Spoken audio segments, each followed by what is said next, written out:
Assalamualaikum warahmatullahi wabarakatuh. Materi kali ini di PPT ini yaitu materi IPS pada subtema 1 tema 4C. Materi ini seperti biasa digunakan untuk 1 minggu ke depan, jadi kalian catat di buku tulis supaya lebih mudah untuk memahaminya.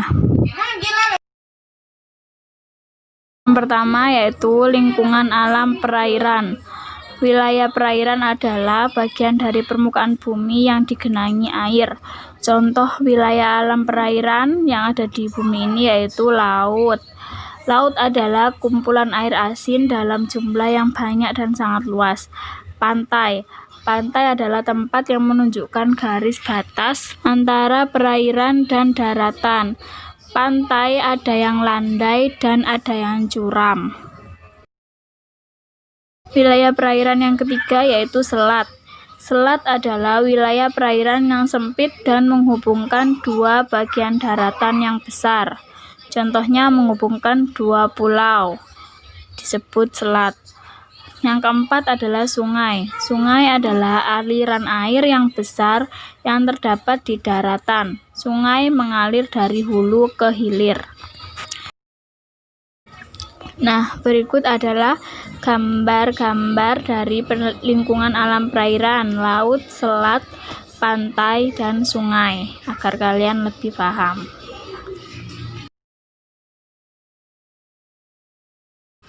Yang keempat adalah danau. Danau adalah genangan air yang sangat luas dan dikelilingi oleh daratan.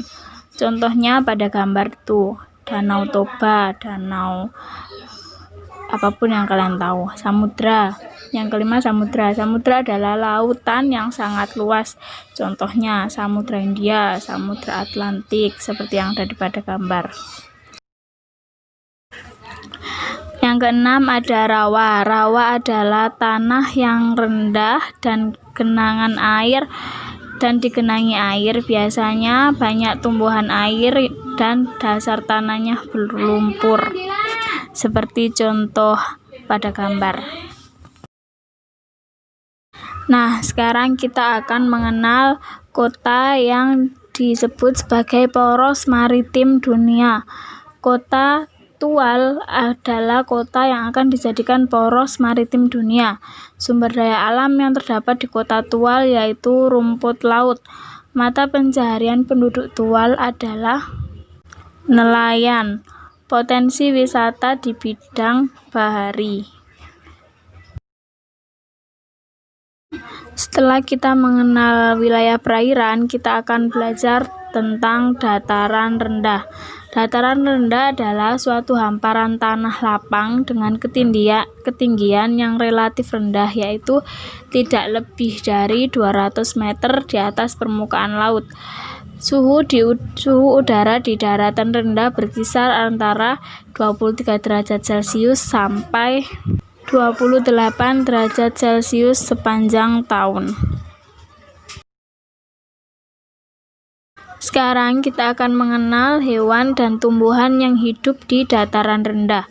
Hewan yang hidup di dataran rendah antara lain yaitu ayam, kambing, kerbau, dan kucing.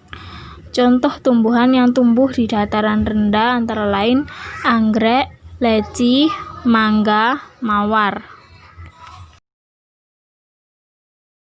Setelah kita mengenal dataran rendah, kita akan belajar mengenai dataran tinggi. Dataran tinggi adalah sebuah dataran yang letaknya minimal pada ketinggian 700 meter di atas permukaan laut. Dataran tinggi biasanya memiliki cuaca yang sangat dingin. Nah, hewan-hewan yang hidup dan tumbuhan yang tumbuh di dataran tinggi antara lain hewan yaitu sapi, babi, domba, kuda. Tumbuhan yang hidup di dataran tinggi antara lain stroberi, kopi, wortel, teh, dan apel. Nah, sekarang adalah wilayah air atau pantai. Wilayah perairan adalah bagian permukaan bumi yang digenangi air, seperti penjelasan sebelumnya. Hewan yang hidup di wilayah perairan antara lain ikan, penyu, bintang laut, ubur-ubur, dan lain-lain. Dan tumbuhan yang hidup di wilayah perairan yaitu teratai, eceng gondok, dan bunga lotus. Sekarang kita akan belajar kebutuhan-kebutuhan sehari-hari kita yang telah kita dapatkan dari hewan dan tumbuhan. Hewan contohnya sapi. Sapi menghasilkan keju, susu, daging, keripik rambak, dan dompet kulit. Domba menghasilkan bulu domba menghasilkan baju hangat. Daging domba bisa dimakan, susu, karpet, dan sandal.